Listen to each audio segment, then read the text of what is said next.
Alright, and today, a treat especial. This is a transition from the Playmates Turtles to the NECA Turtles. This is the NECA Toon line. And now a little bit of disclosure. When I decided I was going to do the turtle reviews, I decided to hold off on them and wait until I could get a hold of the core set of characters. The only one I'm missing is April O'Neil, and that will be rectified month or two. I will be getting the Ultimates version of her. And mainly because the NECA one I don't like it at all. Unlike these, I wanted a Master Splinter to go with my boys. And I did not realize at the time the disparity in scale between something by Playmates and by NECA and Super 7. And this is something that, as I get the other figures from the other companies, I do plan on reviewing the differences in them. Simply because, even though a couple of channels do like every version ever made, I kind of noticed there seems to be one missing. It's usually Playmates. Like, I wanted to see how the Playmate Shredder looked next to a NECA Shredder. And, my only point of reference is the movie figures. Also, when I got the Walmart 2-packs, I didn't know, because I hadn't followed Turtles in years, that there was so many different variations. I knew NECA had been doing them, but I'd only really seen the movie line figures.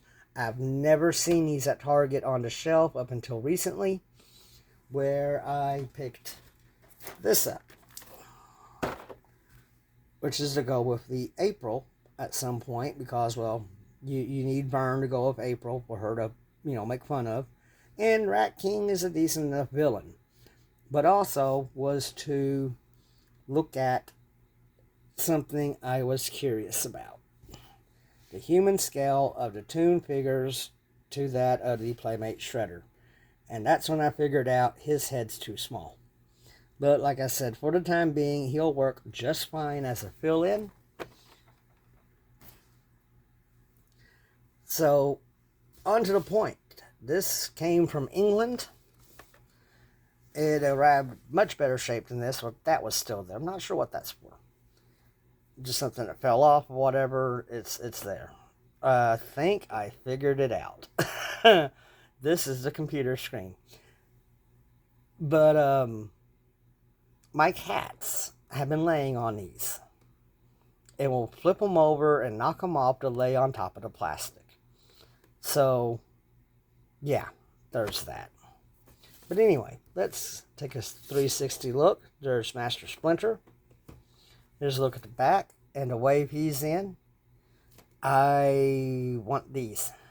I want the little roadkill Rodneys. And maybe them. But this is going to be a lot tamer, smaller collection. Like I said, turtle stuff is just going to be a set area and a set number of figures, set number of characters. April O'Neil, Casey Jones are the only other two I'm in Metalhead 3 that I'm really interested in getting on the turtle side, and on the foot side is foot soldiers and interesting figures that go with them. Because, yeah.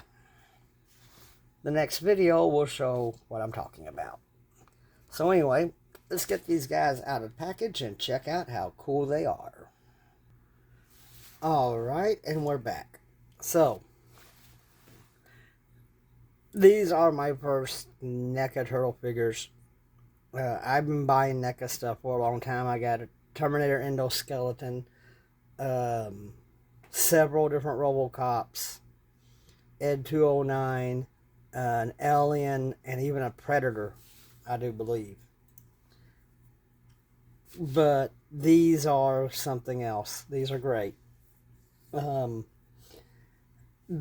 price tag on them for these sets at retail is $45 on a good day on a sale, and on average $50 to $60 a set.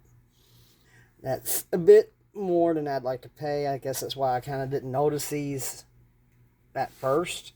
Like I said, all I'd ever really seen were the movie edition ones. And boy, that Splinter looks like he just came right off the screen. So what you see out before you here are all the accessories. And boy, do they come with accessories. All kinds. So you get a photo backdrop that's in the box.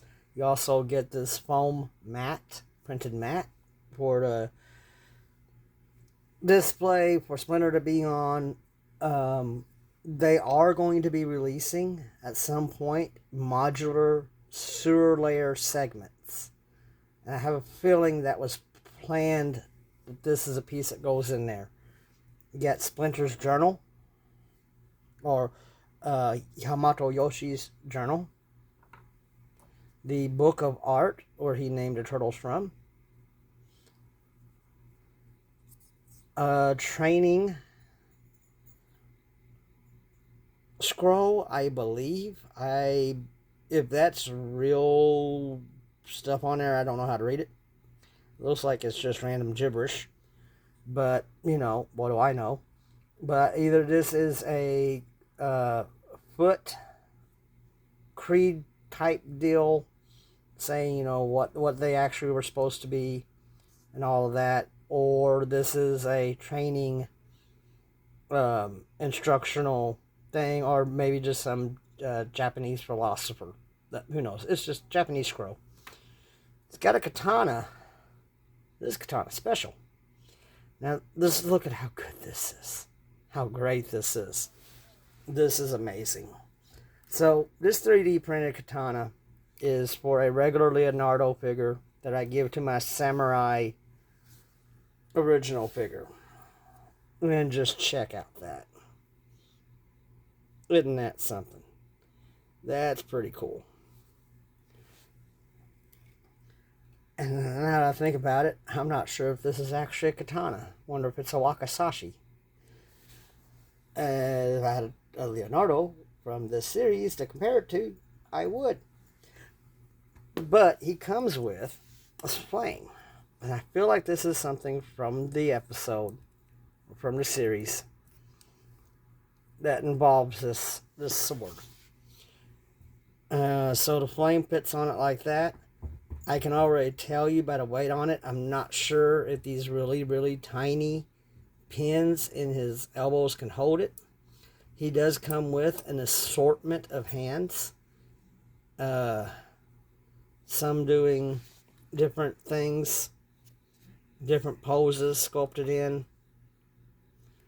I believe this is actually for his walking stick. One of these is. I just kind of got it held in there by friction. This is the one for the sword. So, grip-wise, does it matter which way it goes? Nope, not really. It just goes on it. So, grip-wise, it holds it real good, real firm. The plastic of the hands, also has got a yin-yang medallion. Yeah, we'll get to Baxter in a minute. Pointing finger, 10 flip now, go. I feel like these two go together for something, martial arts pose. And what we're going to do, we're going to focus on each figure individually first. Splinter. Looks amazing. Great sculpted detail, great painting, great picking out in detail, panel lining. His tail is a bendy wire. How cool is that? There is a way to tie this so these will hang down. You take one that's going up like this and you wrap it behind it to try to get him to pull to the downward side. That's what I did with this one. This was going all the way up to his face. His head can look all the way up to there. Look all the way down. Turn fairly good. It's very tight. So one of the things I'm going to point out is NECA figures, the plastic and the rubber to get the detail that they use. It's like a McFarlane figure, but not as bad as far as breaking. But I don't ever want to go more than what it feels. If it feels like it's getting tight, I'm going to stop. So, and I see here, it looks like there's a little bit more. Another piece of a joint in there, but it's stuck. And I don't really want to force it because you can see as it spring back. Oh, there it is. And then he's got another joint here that turns with it so it doesn't break the sculpt. And it moves kind of like how fur would, and that is awesome. His mouth does open and close. His arm goes up to there. Double pinned elbow. He's got wrist flexion. And on a pin, as we saw a while ago, they're swappable hands. He has waist articulation, but it's right there, kind of like in the middle of the rat's body. No disrespect there, Splinter. Doesn't go out. Can go up yay far. Back yay far. Ooh. Easy on the knees. So the knees work good. They are double jointed. Oh, that's nice. Ratcheted it so they would hold a pose. Let's put a stick down. Got multiple points of rotation. Foot can go down. Foot go up. Foot can pivot. Already in this little body of Master Splinter, he can do everything that the classics figures from Playmates can do, but better and more realistically. And he's, as you can see, he's pretty tight. Oh, he also comes with another mouse or rat. Yeah, his ray pistol. And that should be it for him. Like I said, he's got various hands for doing different things.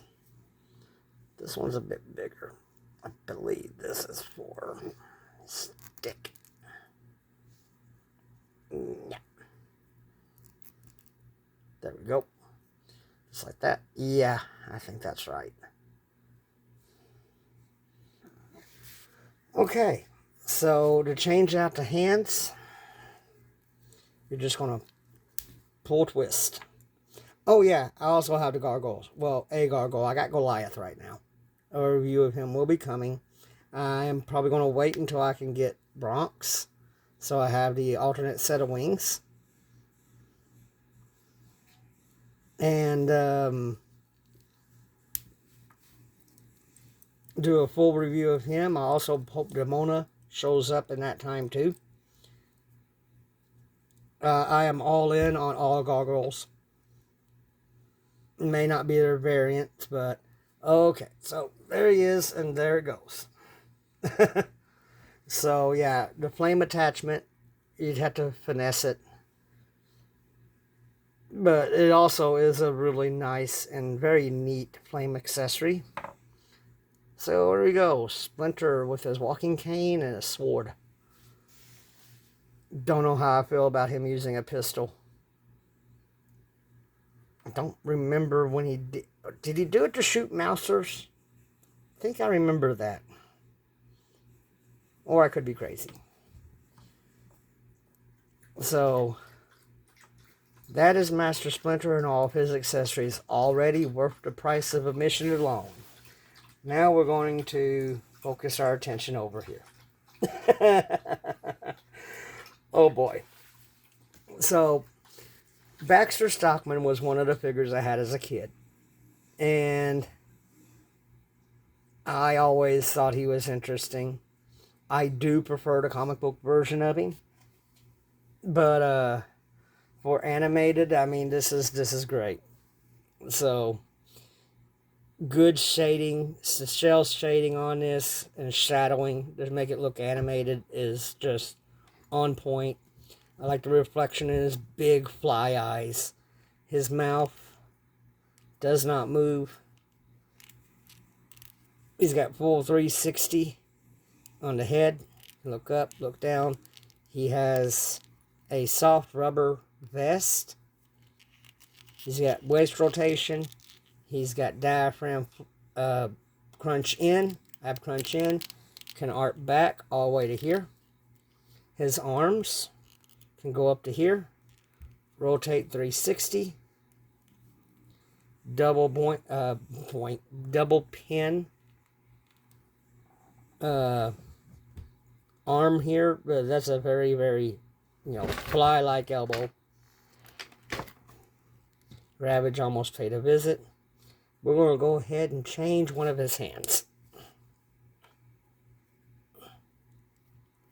We're going to give him a trigger finger hand.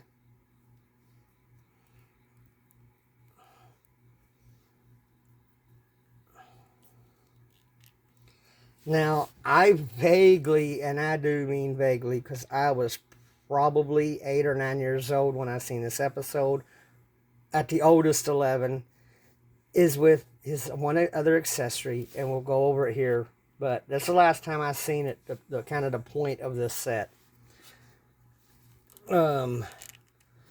His legs can do,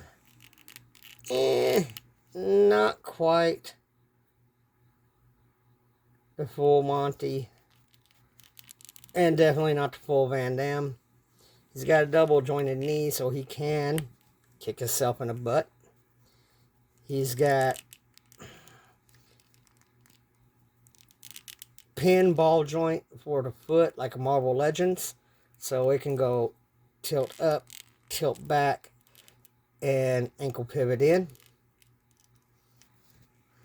His little fly arms back here are on a pin and hinge, as are his fly wings. So this is a cool, very, very cool, very awesome update to the original Baxter Stockman. I like it. It's animation accurate. It is just as creepy as it should be. And I think it's great. One of his accessories is the mutation gun. This was a gimmick for an episode. And he selects what he wants you to turn into. He shoots you with it, and you become the thing. Hence the Shredder Fly, the Michelangelo Bunny,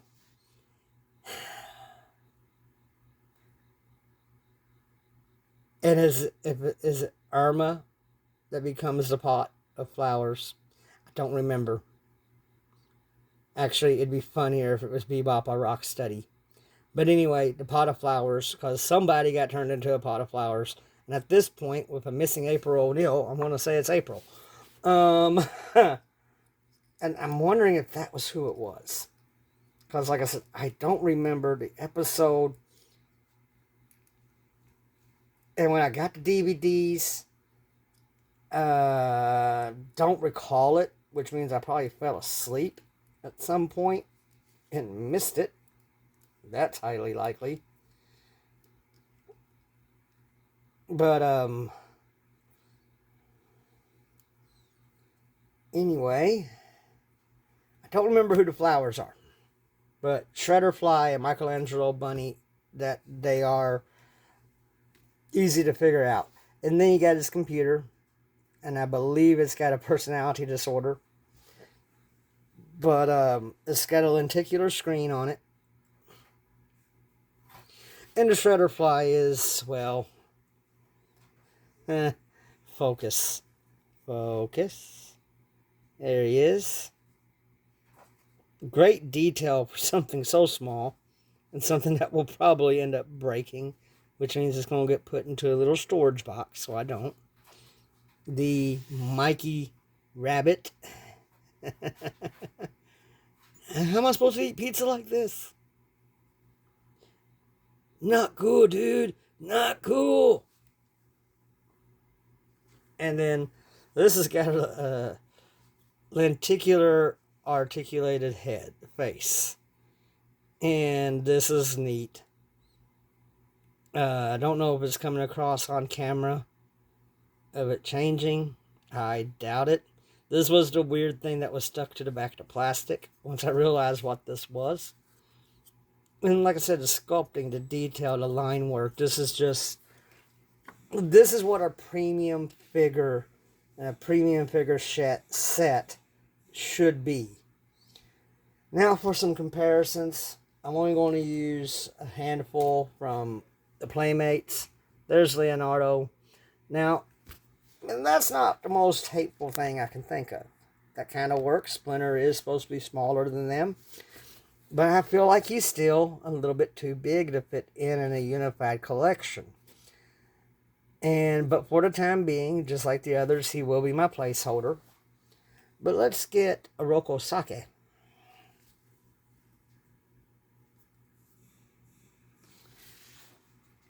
Now, I don't feel that's as bad. So, that's interesting. And, on one hand, it works or can work for the time being to its force, but you can get by with it. Now, part of it is they are on the 5mm tall bases. That doesn't help matters much. But you can tell just by looking at how everything else fits together. Just a difference in quality and the difference in just the nostalgia factor and the coolness factor of it. This is great. Which really makes me really excited for the next video. So with that, I want to say have a good one. Be good to yourselves. Be good to each other. Be better than you were the day before. And I'll see you next time.